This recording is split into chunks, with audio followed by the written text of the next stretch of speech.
first thing first, kita perlu paham dulu bahwa duduk diam, doing nothing, jangan mencari kenyamanan. Karena memang doing nothing, nggak ngapa-ngapain, itu kita jadi bertemu dengan pain. Entah itu physical pain atau psychological pain. Karena dengan begitulah kita bisa pulih. Kali ini saya kedatangan teman baru, Mas Aji Santoso Putro, pembantu pemulihan batin. Hal tersedih, hal terpahit di hidup ini adalah gimana pun juga kita menyiasati rasa kosong, gimana pun juga kita menyiasati rasa sakit, rasa kosong itu akan selalu tetap ada.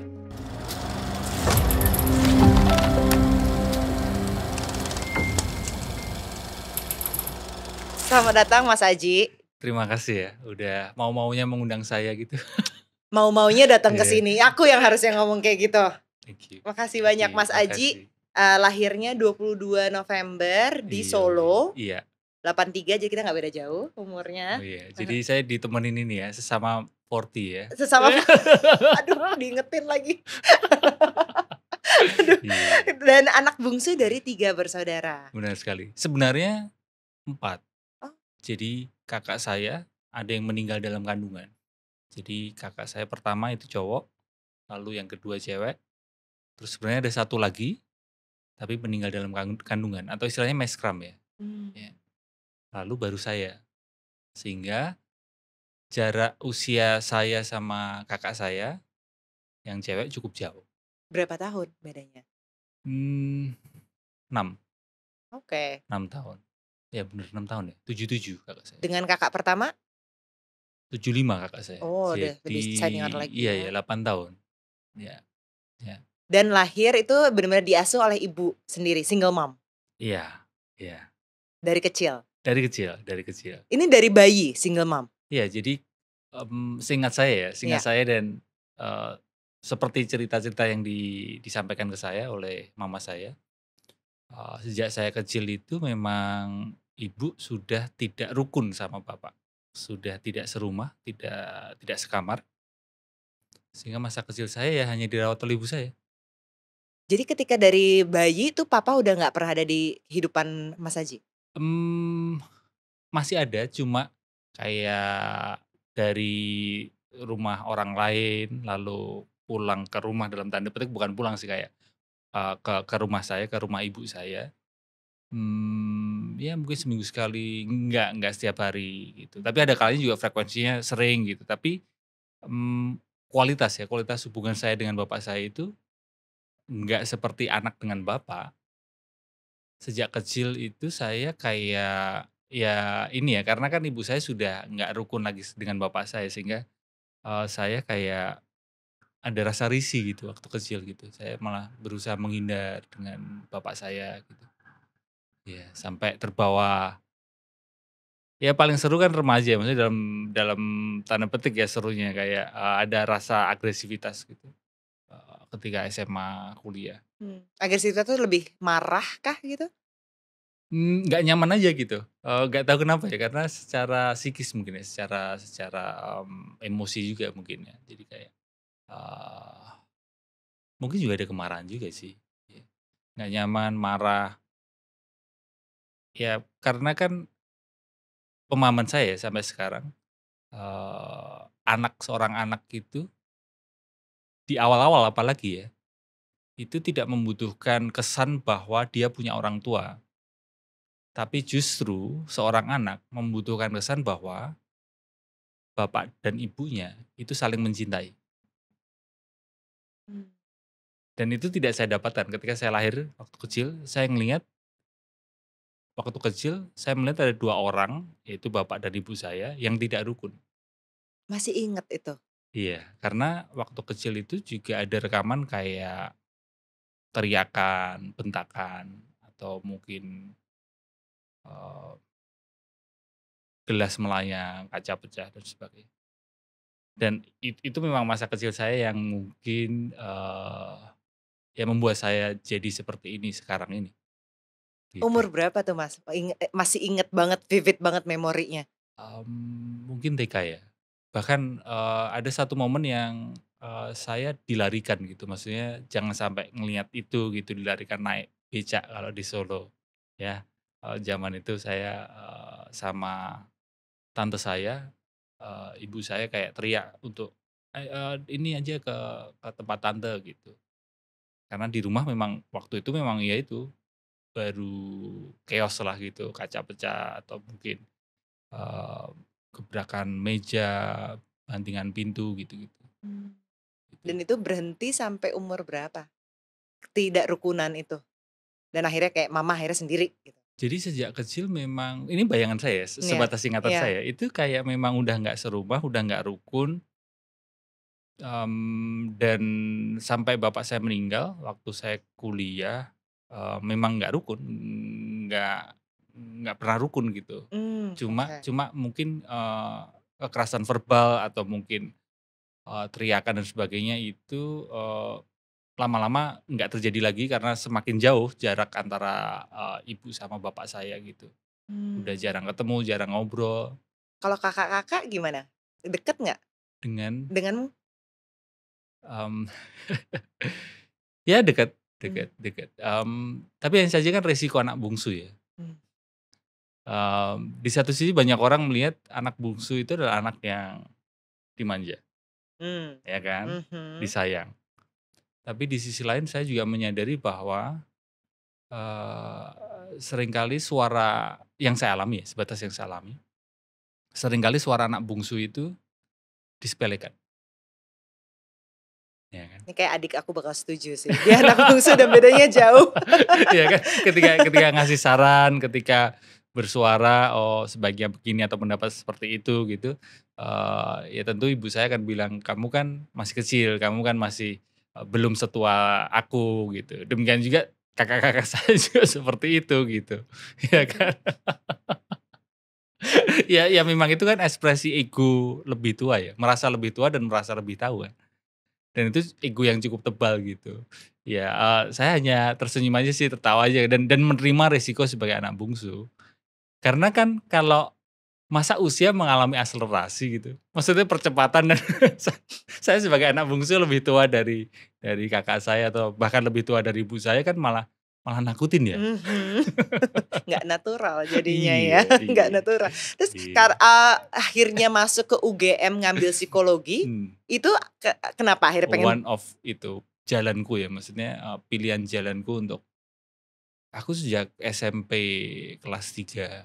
Zaman dulu kan masih SMP kelas 3 ya. mhm, Sekarang iya, kan bener. sudah kelas 9 gitu. Kita udah paham Kak, SMP I sampai 3, SMA sampai 3, yes. iya, Mhm. SMP kelas 3 itu udah mulai penasaran gitu, kenapa kok kondisi batinku, kondisi emosiku itu, ya penasaran aja gitu kayak karena mungkin ya itu ya, masa kecil yang tadi aku ceritain Iya ya, iya dengan terisi dengan seperti itu. Tidak mendapatkan momen-momen bapak ibu, iya. eee, bermesraan dan sebagainya. Padahal itu kan hal yang menurut saya penting sebagai anak gitu.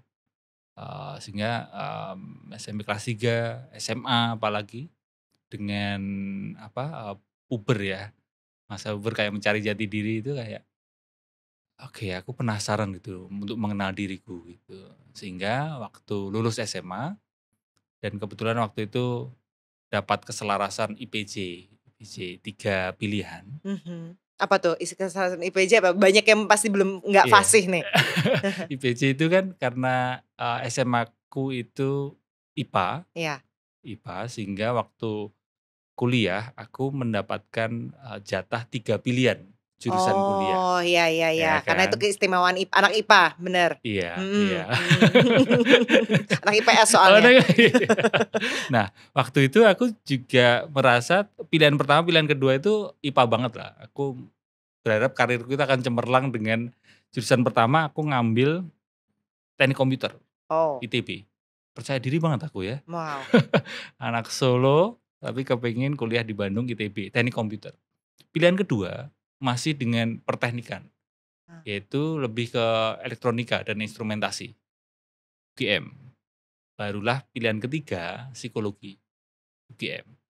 Tapi ternyata, meleset yang 2 teknik itu nggak diterima, ternyata, kepintaranku hanya cukup untuk psikologi, tapi setelah aku masuk, aku jadi ngeh gitu bahwa barangkali bukan karena kepintaranku juga, karena psikologi membutuhkan mahasiswa. Kekurangan mahasiswanya banyak sekali mahasiswinya sehingga bukan karena kepintaranku sih. Diversity kita Iya, bilang. karena kekurangan mahasiswa saja jadi aku terus diterima. Oh, wah, tapi lulusnya cum laude? Ya sampai sekarang itu juga masih misteri. Maksudnya aku juga kok bisa ya gitu. Aku hanya kuliah sebaik mungkin. Meskipun dia nggak baik-baik banget sih kuliahku ya kadang bolos, titip absen. Nah, Tapi ya dapat keselarasan untuk cum laude. tapi ketika belajar psikologi itu kan juga dirimu memang kepengen tahu karena ada rasa marah itu kan, Iya, agresivitas itu. iya. Ketika lagi sudah belajar selama di kuliah itu, ada nggak jawabannya? Dari teori, dari buku itu ketemu nggak jawaban apa yang terjadi dalam diriku? Belum ketemu sepenuhnya sih. Ya lumayan lah ada teori, ada pembelajaran mengenai kepribadian, mengenai ya psikologi manusia gitu. Hmm. Ya sampai sekarang juga masih belajar. Jadi waktu itu juga belum terus langsung nemu gitu, Aha. belum nemu gitu. Tapi Iya. justru pekerjaan pertamanya malah jadi tukang sulap ya? Itu pas lagi kuliah? Ya aku ini termasuk orang yang mungkin nyeleneh ya, maksudnya nyeleneh, nyeni, aneh gitu. Aku mencoba hal-hal baru. Aku dulu SMP ngeband, Hmm. main bola juga, bahkan sempat kepengen berkarir menjadi pemain sepak bola aku dulu, Wow. gitu. Eee, tapi terus serius bermusik aku, SMP, SMA, bahkan sampai kuliah. Main apa tuh?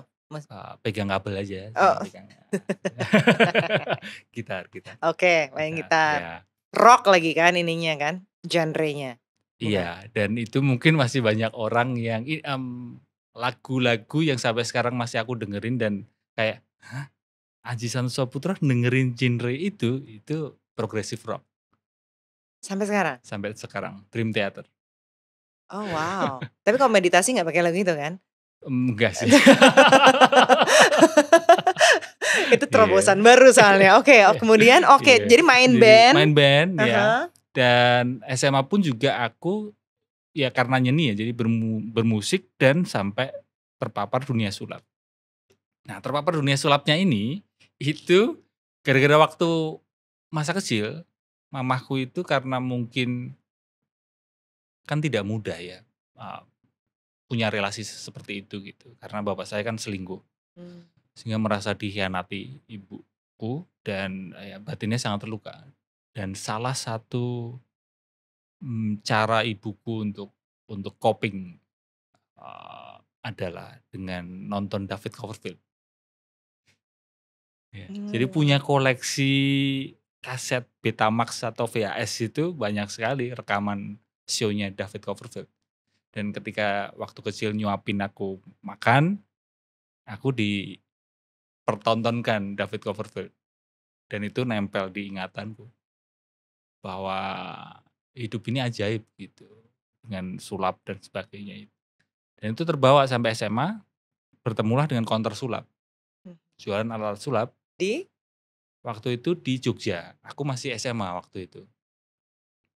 Di situ aku terus beli alat sulap, dibeliin ibu sih alat sulap gitu. Aha. Terus belajar alat sulap terus sampai jadi hobi, kuliah juga gitu, hobi beli alat sulap, belajar sulap, sampailah ke ada kesempatan, aku kan kuliah di Jogja kan, di Heeh. UGM, ke salah satu toko buku, sebutin nggak apa-apa? Nggak apa-apa dong. Nggak siapa tahu malah jadi sponsor juga. Ya makanya, siapa tuh bisa kerja sama. Iya, di Gramedia, di situ ada counter alat sulap, terus hampir setiap hari aku main ke situ, waktu aku kuliah, kenal lah sama yang punya dan akhirnya jadi penjaga stan alat sulap. Jadi uang pertama yang aku dapatkan, meskipun nggak banyak tapi sangat berkesan adalah, aku sebagai penjaga stand di Gramedia, stand alat sulap. Dan harus praktekin juga gitu kan? Yoi, jadi ada orang yang nyamperin gitu, ya harus nyamperin, harus praktekin gitu. Situ aku belajar bagaimana berkomunikasi, bagaimana approach ke orang yang tidak dikenal gitu. Padahal pada saat momen itu dari hatimu sendiri belum kelar tuh dengan Belum kelar. agresivitas itu. Bahkan sampai sekarang itu, aku sebenarnya lebih nyaman untuk diem. Makanya waktu itu Justru aku belajar memulihkan luka masa kecilku salah satunya dengan berelasi dengan orang, dengan lewat sulap itu. Iya, Dengan berinteraksi. iya, iya. Terus nerima job untuk, eee, doing magic tapi table to table. Jadi, ke restoran atau coffee shop atau cafe, lalu table to table, datang ke meja sebagai waiter-nya misal atau apa, tapi, habis itu doing the magic. Oh wow. Wow, seru banget ya. Terus tapi Iya. kemudian kamu terdiagnosa ada sakit. Iya, Itu bahasa yoi. medisnya apa itu namanya? HNP, HNB. HNP, HNP, oke. HNP, hernia nucleus pulposus. Intinya tuh saraf kejepit bener nggak? Benar, benar. Jadi, Oke. eee, long story short ketika setelah sulap itu Mhm. and then aku, bikin usaha, bimbel sulap, ngajarin orang sulap tapi bukan hanya counter, tapi sampai di titik momen yang, waktu itu kan, masalah relasi, Mmm. masalah karir, masalah finansial, ya mungkin zaman sekarang istilahnya quarter life crisis, Mmm. ya. Dan waktu itu terus drop banget aku, terlalu stres sampai berdampak ke fisik.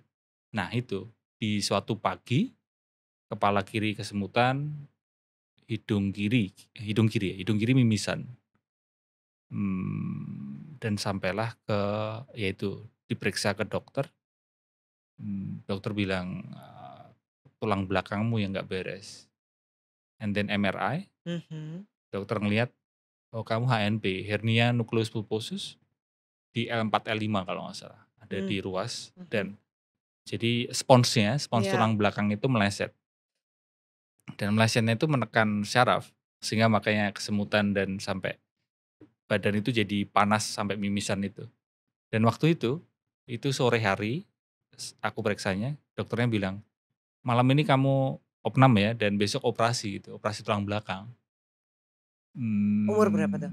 Kelar kuliah berarti 25 ke atas sih Iya. kelihatannya. Iya, iya. Akhirnya malam itu, aku orangnya keras kepala ya, Mmm. ini jangan dicontoh sih. Scorpio. Oh iya, iya, secara zodiak gitu ya. Mhm. Scorpio atau Sagittarius? Scorpio sama juga Sagittarius kerasnya, sih, heeh. karena aku merasakan juga. Karena aku pasti nggak mau dioperasi, Iya, iya. iya. Oh terus? Dan akhirnya, ya aku nggak opnam waktu itu. Mmm. Dan disitulah momen di mana aku terus mengaplikasikan apa yang kupelajari selama aku kuliah. Karena itu kayak tamparan gitu buat aku kayak karena, ini ya, apa, penyebabnya kan alhamdulillah aku nggak kecelakaan waktu itu, nggak jatuh, nggak apa. Tapi tulang belakang bisa se-tense itu, Mmm. se-stiff itu karena stres. Dan ternyata bisa ya, stres itu membuat sampai segitunya? Dan, kalau larinya ke tulang belakang, ke punggung, Iya. biasanya loh ya, nggak semuanya, Iya tapi iya. biasanya kecenderungannya adalah, merasa kesepian yang begitu akut. Dan waktu itu iya, kayak aku tuh merasa kok semua maunya aku ya gitu. Kayak merasa berjuang sendiri? Iya. Padahal sebenarnya orang di sekitar juga membantu aku, tapi karena aku too much punya keinginan dan sebagainya, dan itu terus berdampak ke tulang belakang, stres itu. Dan Mmm. karena itulah terus kayak jadi, bentar bentar, kan aku ini kuliah psikologi, UGM lagi, cum laude lagi gitu. Kok gini ya gitu. Oke, aku mesti mulai menerapkan apa yang kupelajari ke diriku. Aku eksplorasi apa yang kupelajari, berbagai pendekatan, dan disitulah aku jatuh cinta pada pendekatan mindfulness itu. Apa momentumnya akhirnya mencoba mindfulness ini dan apa bentuknya pada saat itu? Oke. Mmm, Tidak bisa, aku dulu tidak bisa langsung memilih mindfulness, tapi aku mencoba-coba. Oke. Jadi, pendekatan hypnotism, NLP, pendekatan ini, pendekatan itu, macam-macam, dan salah satu yang aku coba adalah pendekatan mindfulness. Dan pada waktu menekuni pendekatan mindfulness itu aku merasa kok jadi mereda banget gitu, cocok banget buat aku gitu.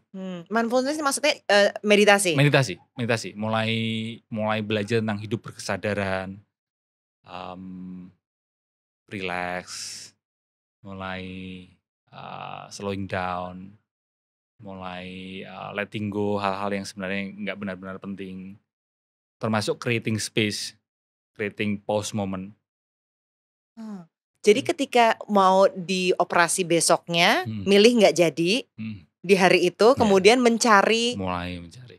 alternatifnya pada Iya, dasarnya? iya, dan, salah satu keputusan terbesarku waktu itu adalah aku terus kayak memilih untuk mengundurkan diri dari berbagai macam kesibukanku.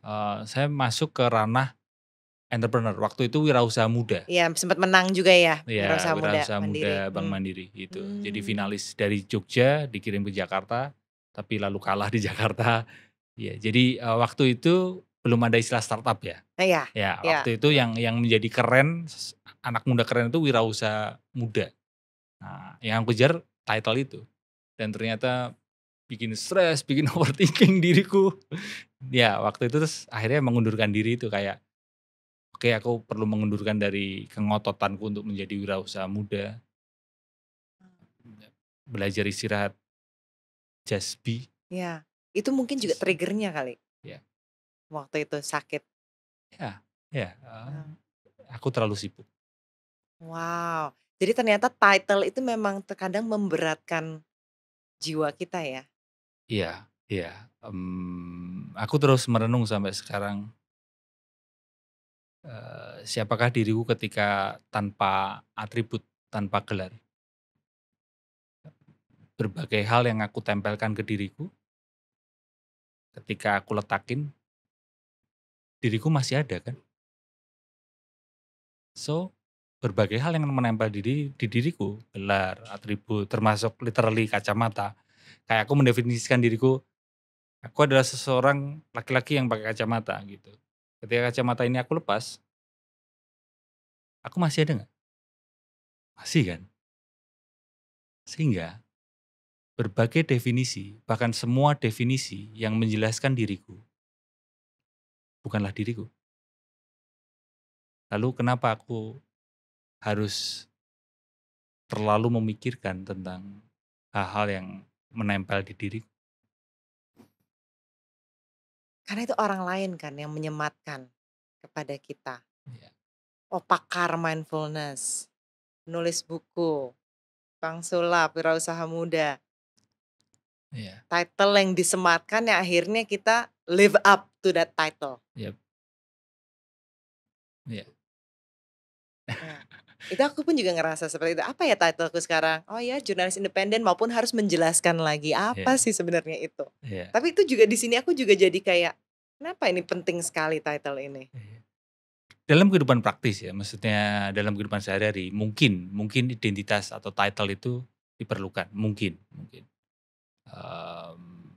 Dalam hidup sosial kita berelasi, mungkin itu untuk sebagian orang atau mungkin untuk banyak orang, itu sesuatu yang diperlukan.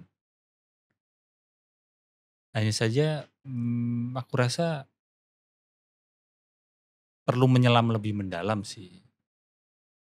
Apakah relasi hanya sebatas itu, hanya sebatas title title gitu, hanya sebatas,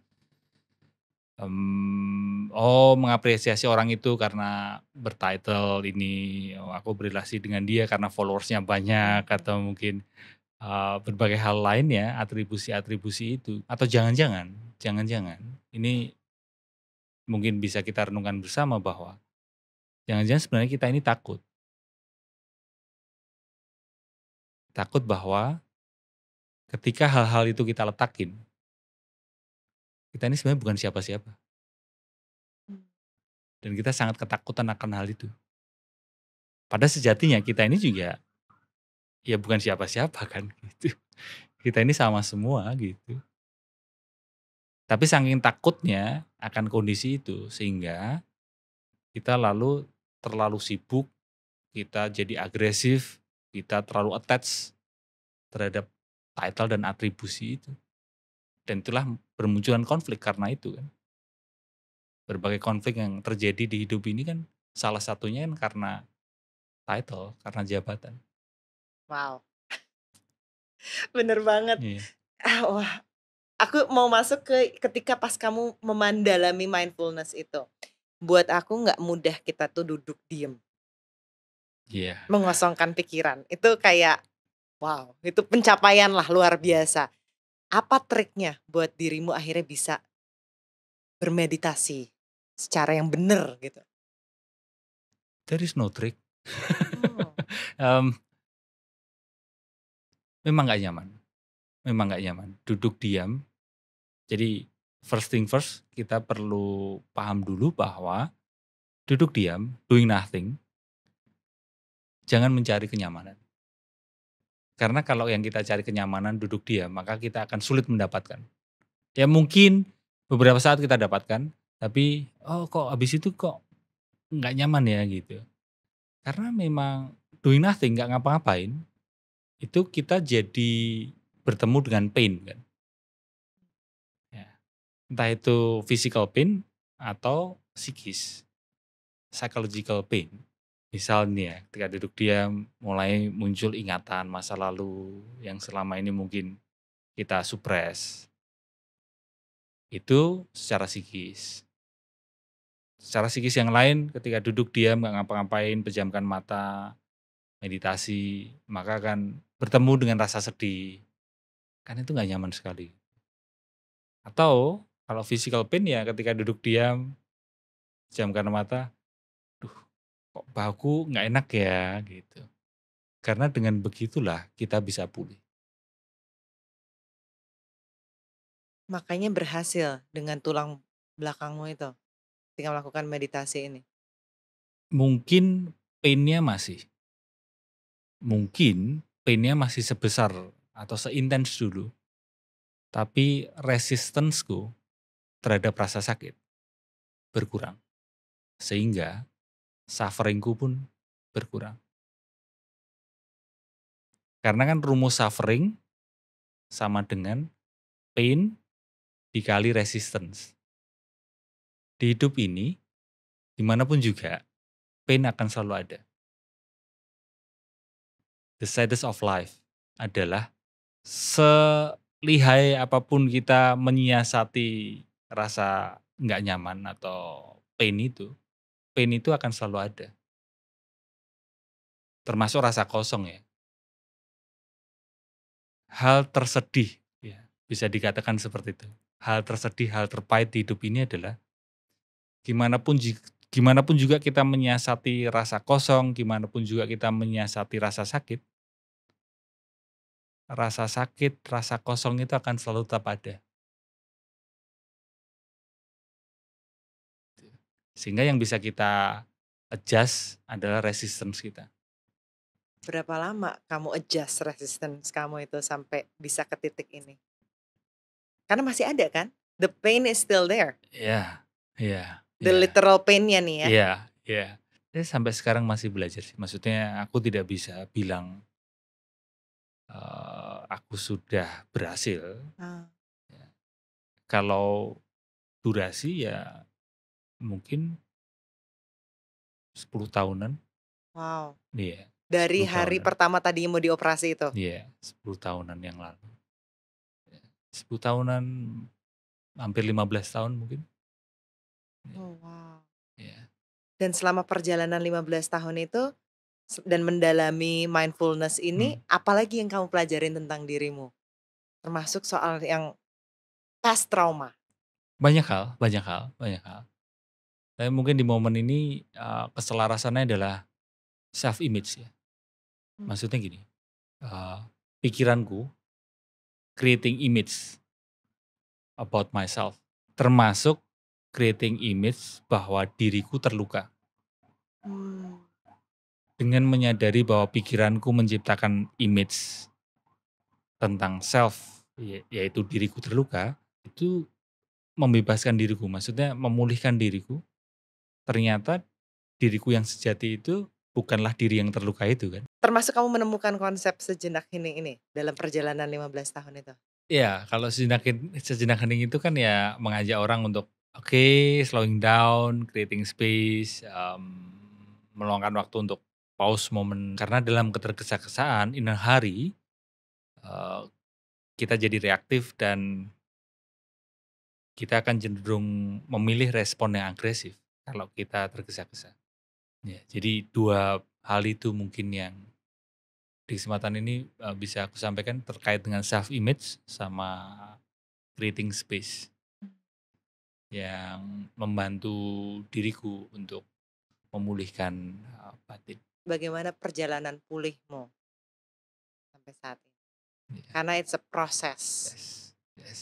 Karena, mmm, di pikiran kita ada thinking mind dan awareness mind. Thinking mind ini identik sama ego, dan thinking mind dan ego ini suka dengan result image, bayangan-bayangan sebagai hasil. Aku sudah pulih, aku belum pulih, itu kan result. Sedangkan awareness mind itu lebih ke proses, right here, right now, moment per moment. Termasuk yang kamu bilang ada tulisan, ini kayaknya tulisannya di bukumu deh. Jadi, apa namanya, kamu bilang kita itu tuh manusia mencari kebahagiaan, tapi lupa kalau bahagia itu dari diri sendiri, Iya, dan bahagia saat ini, tepat sekali. bukan bahagia yang kita inginkan. Iya, iya, iya, iya. Karena kebahagiaan selalu di sini kini, mmm, kita tidak bisa mengejar masa depan kan. Hanya saja kita punya kecenderungan, kita termasuk saya ya, punya kecenderungan untuk bahwa bahagia itu entar, kelak, nanti, Kalau saya dapat kalau udah A, ya, B, C, ya heeh. akan bahagia. Itu kan konsep future, konsep masa depan. Dan ketika bahkan kita udah mendapatkan itu, pikiran kita akan melempar lagi hal itu ke masa depan lagi. Dan tidak ada momen berkecukupan atau garis akhirnya gitu. Karena selalu melempar ke konsep masa depan. Karena kita nggak pernah puas. Ya, ya. Dan begitulah thinking mind kita. Pikiran kita memang terlatih seperti itu. Sejak kecil cukup banyak orang dilatih untuk begitu kan. Jangan pernah puas. Harus juara Membandingkan, 1. membandingkan, Mhm. membandingkan dan, contentment atau, kebercukupan diri kita itu selalu tidak diberi ruang. Yang diberi ruang adalah comparison, membandingkan, dan comparison itu kemungkinan besar akan diikuti rasa takut. Iya kan? Dan itulah yang terjadi, pola kita berelasi, pola kita menjalani hidup sehari-hari selama ini, masyarakat ini bergerak based on comparison. Sehingga comparison breeds fear. Jadi mari kita lihat bareng-bareng diri kita ataupun diri kita secara kolektif bergeraknya based on fear. Dan rasa takut inilah yang membuat agresivitas muncul. Konflik, Ya. ya, kengototan bahkan untuk bekerja lebih keras lagi, bekerja lebih menyiksa diri lagi. Bukankah seperti itu yang terjadi kan sekarang ini? Dan buat kultur masyarakat yang tidak sehat, hal semacam itu dianggap sehat gitu. Dianggap biasa aja. Bahkan dianggap hebat, dianggap heroik. Orang harus harus ha ada harus, hustling, harus Kompetitif. kompetitif ya. Ya. Iya, Ada rasa sebagai anak bungsu ini balik lagi karena aku jadi iya, keinget adikku jadinya. iya, Pembuktian juga nggak? Makanya ada that competitiveness-nya. iya. Mmm,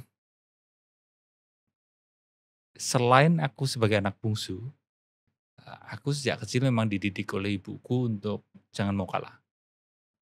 Ada satu pernyataan dari ibuku yang sampai sekarang masih aku ingat adalah, "Ji, meskipun keluargamu seperti ini atau disebut dengan broken home, tapi kamu tunjukkan kamu sebagai anak bisa berprestasi." Nah, secara prestasi sekolah, ya aku bisa membanggakan lah, maksudnya aku bisa membanggakan diriku. Karena TK, SD, SMP, bahkan SMA, aku sering menyabet juara gitu. Bahkan SD sempat dikirim siswa teladan gitu-gitulah zaman dulu ya. Dengan ranking pilihanmu 1. teknik komputer ITB, aku tahu kok Ah, kamu iya. pasti juara kelas. Dan ini apa, kompetitifnya ya, daya Iya. kompetitifnya cukup tinggi ya aku. Jadi selain anak bungsu dan ada, pola didik seperti itu, memang daya kompetitifku cukup tinggi, bahkan sangat tinggi, ya. Sampai sekarang pun masih ada sisa-sisa seperti itu, kayak buka sosial media, ada membandingkan diri dengan pencapaian orang lain gitu. Maka aku sangat sangat berterima kasih dengan, ilmu mindfulness. Mmm. Ya, karena dengan seperti itu aku bisa mengendurkan, kompetisi itu, bahkan keluar dari kompetisi itu. Setelah kamu belajar itu jadi apa dong yang kamu pelajari tentang dirimu sendiri? Yang tadi setelah menanggalkan semuanya, apa yang kamu tahu? Belajar ternyata aku ini ya, apa? Ternyata the sense of self yang aku rasa diriku, itu nggak sepenuhnya ada. Gimana tuh maksudnya? Ya ini membingungkan mungkin ya. Heeh. Eee, pikiranku membentuk image mengenai diriku. Aku adalah ini, aku adalah itu, aku adalah definisi berbagai macam hal mengenai diriku. Sebelum ini mungkin aku attach terhadap hal itu. Oh, aku sebagai orang lulusan psikologi dengan atribusi ini, dengan title seperti ini, dengan sertifikasi ini, gelar ini, maka aku harus harus, mempertahankan, harus memperjuangkan itu. Itu ada kengototan, ada agresivitas, ada struggle, ada kompetisi itu tadi. Mhm.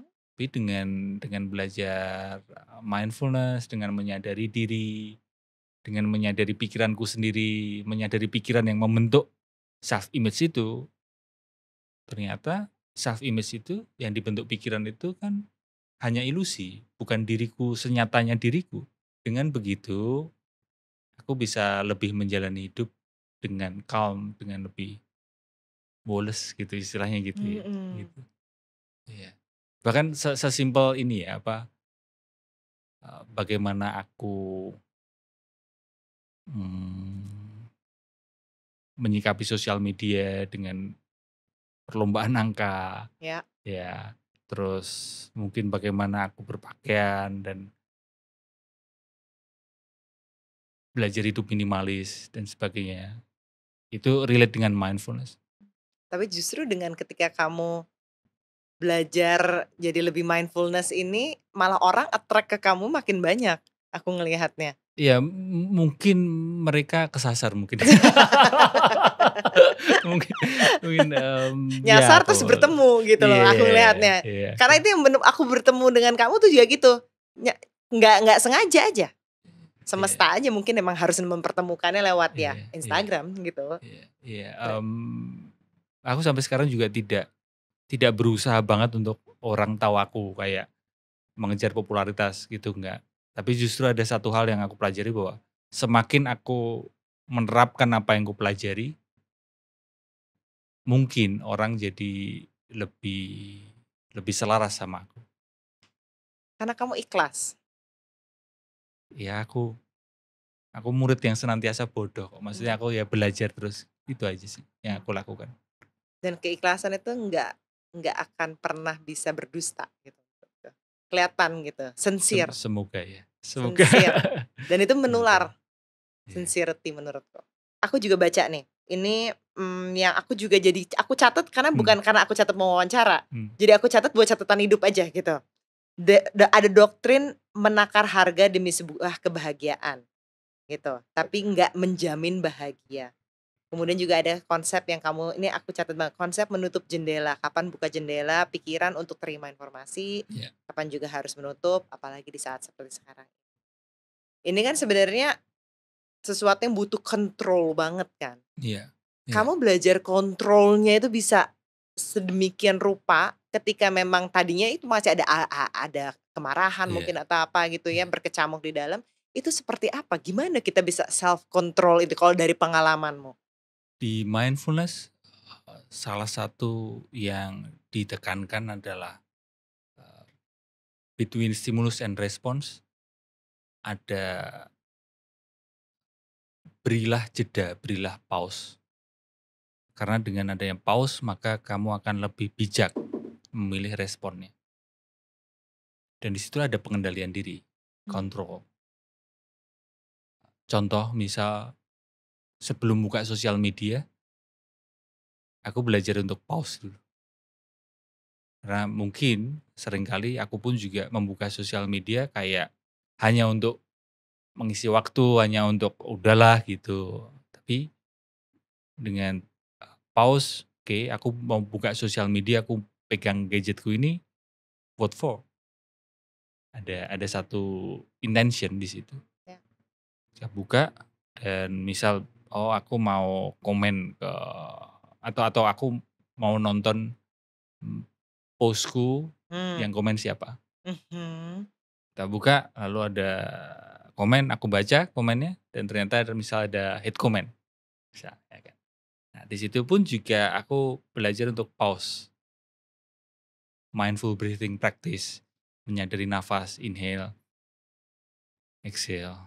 Sehingga aku tidak reaktif menyikapi hate comment itu. Ada Aku yang hate comment? ada. Oh, Ya, ini wow. juga ini apa, banyak orang yang mungkin bingung gitu, maksudnya postku kok ada yang hate comment, ada. Dan itu sebuah keseimbangan kan, maksudnya aku mengapresiasi orang-orang yang memberikan hate comment karena kalau tidak ada hate comment betapa sombongnya aku. Sehingga, ya nggak apa-apa gitu, biar seimbang aja. Kalau semuanya memuji diriku, aku pasti akan sombong gitu. Ya nggak apa-apa hate comment. Jadi aku Wow. berterima kasih. Kadang aku, ya iya gitu. Ya di komen, ada hate comment, iya. Tetap direspon? Iya, ketika aku mindful ada kalanya aku respon, ada kalanya iya aku baca aja dan nggak aku balas. Dan ya nggak apa-apa juga gitu maksudnya. Iya, udah. Kan orang menggunakan sosial media ada kalanya kan orang kan emotional dumping kan. Dan saya membantu dia dengan memvalidasi dia dan ya menghemat energiku juga gitu. Berdebat di internet itu nggak masuk konsepku gitu, maksudnya gimana ya gitu, ya kan. Ya ada itu kan iya, di Twitter juga gitu, aku nge-tweet apa gitu, X ya sekarang X. Mhm. Lalu biasanya kan sekarang ini ada akun-akun yang pokoknya nge-troll aja gitu, karena biar rame, kan biar dapat bayaran dari Elon Musk kan, karena semangat engagement-nya tinggi sekarang kan, Twitter dapat bayaran. Iya. Ya ada yang nge-troll gitu, ya udah diiyain aja udah. Makanya nggak asik lah kalau nge-troll akunku, karena Iya. nggak aku ladenin gitu, aku iyain aja. Dan sekali lagi itu menjadi reminder aku untuk hidup ini akan selalu mencari keseimbangan. Semakin Hmm. banyak yang menyukai diriku, tentu akan memunculkan orang-orang yang nggak suka sama aku. Iya. Termasuk aku baca nih, aku mau masuk soal cinta. Karena kamu sekarang udah nikah. Udah berapa tahun nikahnya? Nikah tahun 2011, jadi 12 tahun. Oh, wow, lumayan Pacaran muda 10 juga. tahun. Oh, iya udah 20 tahun lebih bersama ya? Iya, jadian 2001. Dari lulus SMA dong? Iya, Iya, lulus SMA 2001 kan? aku belum lulus SMA, Oh, aku masih SMA? 2002. Oh iya, kamu 2002. Oh 2002, iya. 2001, Wow. terus menikah 2011 sampai sekarang. Dengan orang yang sama, pacaran 10 tahun, Dengan Mbak Indri. menikahnya 12 tahun, ya, dengan Wow. Indri. Jadi Indri ini memang yang melihat roller coaster-mu? Iya, iya, yang menemani aku sejak aku nge-band, main sulap, wirausaha, sakit, sampai sekarang. Wow. Iya, jangan tepuk tangan di deket dia, karena dia terus jadi sadar, "Kok ngapain ya aku mau sama dia?" Karena Apa yang kulakukan? aku hipnotis dia. Dan ini aku baca, sebelum kita ngomongin Iya, cinta, aku baca kamu bilang pertengkaran itu bagus. iya, Sebenarnya, kenapa itu iya. bagus pertengkaran itu? Tentu bukan pertengkaran yang terus kekerasan gitu enggak ya, tapi Iya, perdebatan, ya. diskusi, Argumentasi. argumentasi, iya. Kenapa? Karena dengan begitu, karena kalau kalau nggak bertengkar ya, tidak ada argumentasi, pasti ada satu pihak yang makan hati. Maksudnya ada satu pihak yang Mendem. ya mendem dan ya udahlah gitu. Karena dengan argumentasi, perdebatan, jadi sama-sama saling mengenal gitu. Dan buat kami berdua, relasi adalah cermin ya, cermin buat kita buat kami melihat diri kami masing-masing. Apa yang terjadi dalam relasi kami itu jadi cermin, jadi kaca buat kami ngaca kayak, "Oh ternyata aku itu orangnya gini ya," gitu. Jadi kamu melihat dirimu dari dia? Iya, plus melihat diriku dalam apa yang terjadi dalam relasi itu. Misal dalam yang terjadi contoh ya, yang terjadi adalah misal, "Oh kok aku, posesif banget ya," misal seperti itu. Seringkali orang terjebak kan hanya melihat, "Oh pasanganku nyebelin ya," gitu. Aku posesif, dia nggak nurut sama aku, dia nggak mau, sikapku begini, dia dia sebel sama sikapku, lalu berarti pasanganku tuh nyebelin ya gitu. Hanya melihat dari sisi itunya. Tapi dari kejadian itu pula sebenarnya bisa jadi cermin bahwa betapa posesifnya diriku, betapa insecure-nya diriku. Ya, relasi itu adalah cermin yang banyak orang takut untuk melihatnya. Kalau ketemu sama orang yang tepat kali ya? Bahkan orang yang nggak tepat pun, itu Oh pun ya? bisa jadi cermin, oh ternyata diriku seperti ini ya. Iya kan? Bukan berarti membenarkan orang yang tidak tepat itu, bukan yang terus, oke berarti aku harus terus bersama dia, enggak begitu. Tapi keputusan untuk terus bersama dengan dia atau enggak, itu hak masing-masing.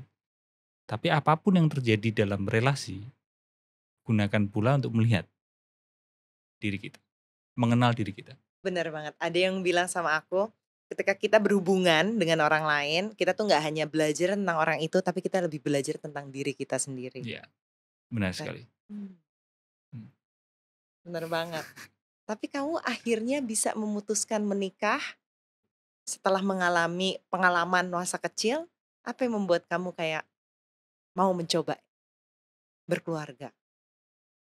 Lebih mengenal diri, dengan berelasi aku akan lebih mengenal diri. Jadi sampai sekarang pun aku sama Indri kayak sparring partner yang saling lihai menekan tombol marah kita masing-masing. Bintangnya apa bintangnya? Jadi memang nggak tahu ya, kita kita nggak pernah saling ngajarin, kita nggak pernah, oh tombol marahku itu ini atau mungkin momen yang bikin aku risih itu ini gitu. Nggak pernah aja tapi ya nggak tahu kita bisa saling saling tahu gitu dan kayak Indri itu seolah ngasih tahu aku bahwa ini loh yang perlu kamu pulihkan. Mmm, Atau misal hubungan orang tua dan anak gitu. mhm, Orang tua yang terlalu bersih hidupnya atau terlalu tertata rapi, kemungkinan akan dapat anak atau dianugerahi anak yang anaknya yang serba apa, nggak bersih, serba iya. naruh barang ke sana kemari gitu. Itu kayak, oh iya, diajak untuk seimbang kembali gitu.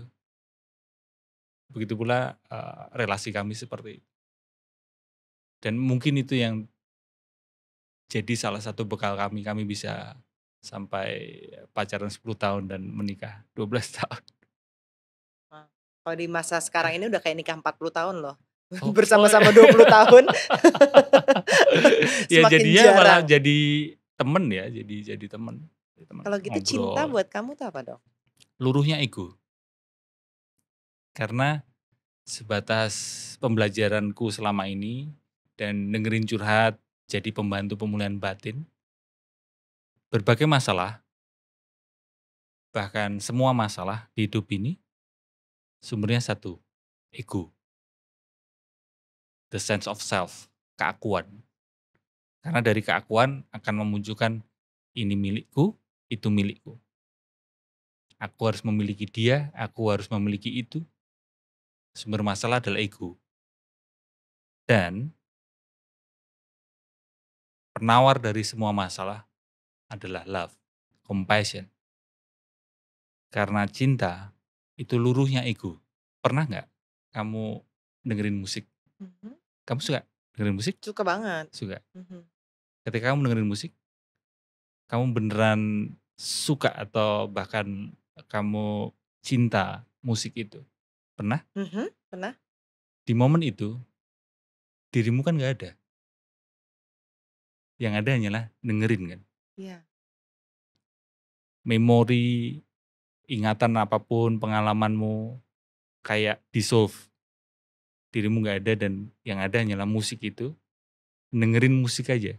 There is no me, Ya. there is no self, hanya dengerin musik. Disitulah berarti di momen itu kamu jatuh cinta pada musik itu.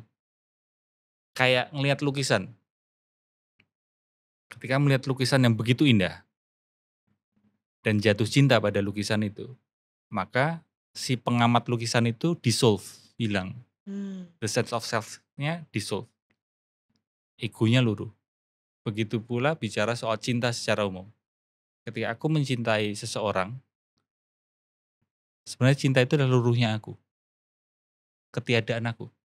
Termasuk cinta pada ibumu, berkeluarga. Definisi cinta atau konsep cinta yang selama ini kita pahami kan menurutku kurang tepat ya. Konsep cinta yang dikonstruksikan oleh lagu, dikonstruksikan oleh novel, film, cenderung bukan cinta. Yang dikonstruksikan itu adalah ketakutan kan. Hmm. Ada attachment, ada rasa memiliki. Maka karena konstruksi cinta atau konsep cinta seperti itu, maka kita menganggap cemburu adalah ekspresi cinta. Kalau kamu cinta sama aku, ya kamu masih cemburu. Pernah kita renungkan, apa iya? Apa benar cinta itu seperti itu? Gitu. Rethinking about love, konsep cinta itu. Karena ya kembali lagi banyak kekerasan, banyak agresivitas, banyak konflik mengatasnamakan cinta. Padahal itu bukan cinta, itu ketakutan. Wow. Ya. Jadi kamu sekarang udah merasa dikelilingi banyak cinta dengan adanya pemahaman konsep ini. Aku masih belajar untuk menjadi cinta, be love. Karena konsepnya selama ini kan, oh cinta itu kata kerja, aku mencintaimu atau mungkin kamu harus mencintai aku. Dan itu yang menjadi konflik itu tadi, jadi karena saling Ya. menuntut gitu, tapi tanpa ada yang menaruh perhatian untuk be love, menjadi cinta, Menjadi kata sifat jadi kata justru. sifat. Nah, untuk bisa be love, menjadi cinta, dengan belajar meditasi, dengan belajar mindful, duduk diam, pejamkan mata, menyadari nafas, ketika muncul pikiran perasaan yang enggak ngenakin, aku belajar untuk tidak menendangnya, tapi hanya sadari saja dengan gentle, dengan lemah lembut, ramah, sadari saja. Ketika ada pikiran perasaan yang pleasant, aku juga tidak agresif untuk mempertahankannya. Aku hanya sadari saja, ya waktunya pikiran perasaan pleasant itu pergi, berlalu, ya aku kasih ruang untuk berlalu. State itulah yang barangkali state of love. Ketika adanya ketenangan batin, tidak ada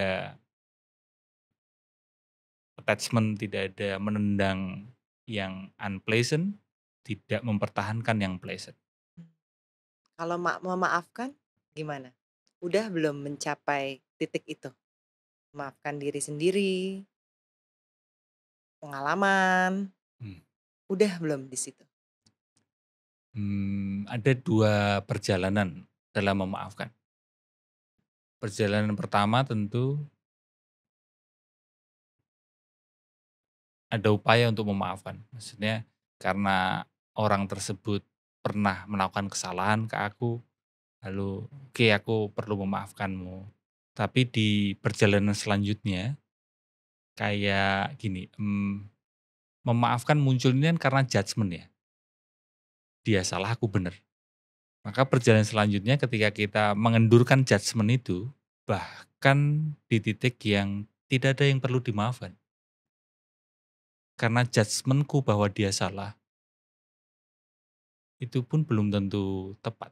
Kayak balik ke hate comment tadi, Hmm. dia melakukan kesalahan ke diriku, maka aku perlu memaafkan dia.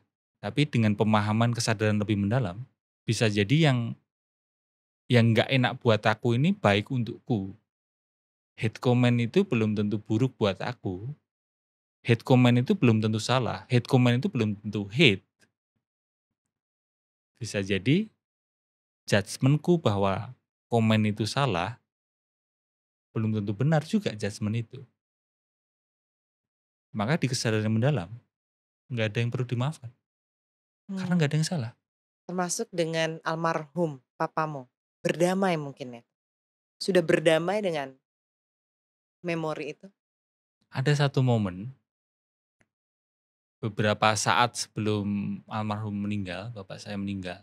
Sebenarnya kan sempat mengalami stroke bapak sebelum meninggal. Jadi beberapa minggu sebelum stroke, aku kan udah di Jakarta waktu itu. Bapak masih di Solo. Beberapa minggu sebelumnya aku pulang ke Solo dan ketemu sama bapak, almarhum bapak di rumah ibu. Ibu udah pindah Jakarta sama kakak. Dan waktu itu aku meluangkan waktu untuk oke lah ketemu gitu. Meskipun selama ini juga sebelum-sebelumnya kayak menghindari gitu kan. Aku dulu udah mulai sedikit-sedikit belajar mindfulness. Nah pas pertemuan itu, aku belajar untuk bertemu sepenuhnya diriku, bertemu dengan dirinya gitu. Sadari nafas, bertemu. Itu di suatu sore dan itu menurutku momen yang terus berkesan di hidupku. Karena aku jadi sadar bahwa sebelum-sebelumnya ketika aku bertemu dengan bapakku, aku penuh dengan asumsi. Asumsi bahwa oh dia salah, dia adalah bapak yang buruk, dia adalah pernah menyakiti ibuku. Dan karena aku terjebak, terperangkap oleh ingatan asumsi itu, maka ekspresi mukaku, bahasa tubuhku, body languageku akan terpengaruh oleh asumsi itu, dan itulah yang ditangkap oleh bapakku. Dan karena bapakku menangkap ekspresi mukaku, ekspresi wajahku, dan body languageku, bapakku pun juga memberikan sikap yang berusaha mengikuti ekspresi wajah dan body languageku, Energinya. energinya. Sehingga bapakku juga nggak ngenakin lah gitu, nyebelin. Nah, di sore itu beberapa minggu sebelum bapakku stroke, belajar untuk relax, just listen and relax. Ya udah ngobrol sore gitu dan aku pun juga menangkap keanehan waktu itu. Bapakku kok nggak ngenakin sebelumnya ya. Ternyata juga menyenangkan juga gitu ngobrol waktu itu sore hari. Ngomongin politik, biasa kan obrolan anak dan bapak. Salah satunya tentang politik. Ya itu momen yang sebelum-sebelumnya nggak pernah aku alami. Sehingga barangkali aku turut menciptakan energi bapakku yang nyebelin itu selama ini. Karena aku terus terjebak dalam asumsi. Nah di sore itu aku melihat bapakku dalam kesegaran momen waktu itu di present. Dan betapa indahnya kita berrelasi dengan setiap orang ketika kita bisa listen and relax and then kita bisa mengapresiasi dirinya dalam kesegaran momen, fresh moment, momen per momen.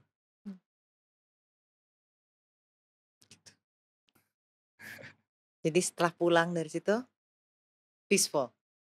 Pulang Pulang dari setelah bertemu setelah papa? bertemu, ya ada rasa punya pemahaman yang lebih luas dan mendalam gitu bahwa bukan membenarkan apa yang dilakukan bapakku, tapi ada pemahaman bahwa bapakku seperti itu, melakukan hal seperti itu karena dia pun juga mengalami luka batin waktu masa kecilnya. Dia juga tidak mudah mengalami momen itu. Apa yang dia lakukan adalah trauma respons dia.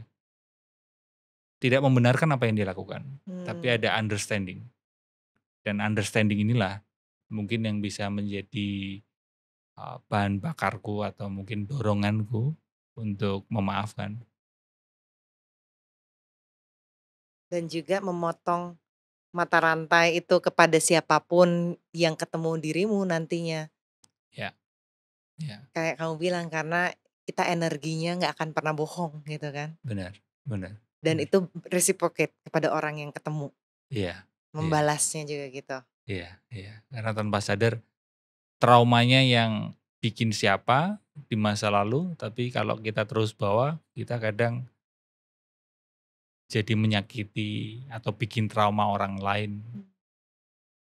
Padahal orang yang kita sakitin hatinya atau orang yang kita bikin trauma, mereka kan nggak tahu gitu, nggak tahu trauma masa lalu kita gitu. Hmm. Jadi kayak eee, dengan kita bisa memutus mata rantai atau kita bisa memulihkan trauma di masa lalu, akan memperkecil kemungkinan kita untuk meneruskan trauma kita ke orang lain. Apa sih yang pengen kamu manfaatmu Mas Aji untuk semesta nih, untuk kita semua nih? Apa menurutmu manfaatmu hadir di hidup? Aku tidak punya agenda-agenda besar, aku tidak punya visi-visi atau pandangan yang heroik, aku menyelamatkan dunia atau mungkin menyelamatkan hidup banyak orang, itu tugas Avengers saja. Tapi buat aku hanya terus belajar tentang hidup ini, terus sadar bahwa apalagi di depan cinta ya, aku selalu bodoh di depan cinta. Belajar dan berbagi aja sih, berbagi apa yang aku pelajari. Dan satu hal penting juga mungkin di momen ini ingin aku sampaikan adalah aku tidak bisa memaksa orang untuk mengikuti aku gitu. Aku punya pemahaman ini gitu. Ya nggak bisa pemahaman ini aku paksain buat orang lain, "Kamu harus harus ngikut aku, kamu harus harus paham tentang ini," gitu. Ya kan tiap orang punya punya versi kebenarannya sendiri-sendiri kan, Hmm. gitu. Dan itulah kenapa juga ketika ada yang kontra sama aku, cukup sering juga aku akan jawab iya. Hmm. Dan itu sepertinya nggak menarik ya, tapi ya kan tiap orang kepalanya sendiri-sendiri, pikirannya sendiri-sendiri, punya versi kebenaran sendiri-sendiri. Ya. Ya, sehingga kembali ke tadi ya aku hanya pembantu, Pembantu pemulihan batin, pemulihan batin. itu aja. Jadi tidak terus berusaha dengan sangat memulihkan batin orang lain, aku hanya membantu. Dan itu nggak perlu jadi psikolog walaupun udah S1 psikolog. Iya Iya, kan? iya, bener, bener, itu jadi hal yang ini juga sih, sebagian orang ya mungkin ada yang merasa, "Oh Aji itu bukan psikolog," atau mungkin, "Oh Aji itu nggak punya gelar yang Aha. tinggi," Karena kita gitu. harus S2 dulu ya Iya, kalau benar untuk sekali, psikolog. benar Oke. sekali. Karena aku kan S1 ya, lulusan Mhm. S1 itu sarjana psikologi. Ya. Ya, untuk jadi psikolog perlu S2 dan mengambil profesi. Ya, nah, sekarang ini aku sarjana psikologi, belum psikolog dan ya sebagian orang kayak, "Oh Aji itu, belum psikolog gitu, kok udah ngomong ini, ngomong itu dan sebagainya," gitu. Ada juga yang seperti itu. Mhm. Iya, ya nggak apa-apa juga ada orang yang seperti itu. Tapi kan, aku juga nggak salah juga kan maksudnya untuk berbagi apa yang aku ketahui gitu. Mhm. Toh aku juga tidak terus menggaransi atau ngomong keluar-keluar, "Oh pasti bakalan sembuh sama aku," gitu, enggak. Atau mengeluarkan teori atau Nah, apalah. nah, nah. Iya.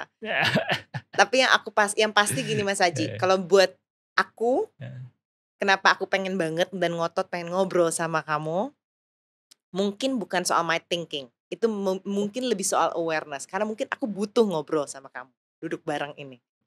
Mungkin secara energinya tuh aku udah kepengen aku harus ngobrol supaya aku bisa tadi, mirroring myself.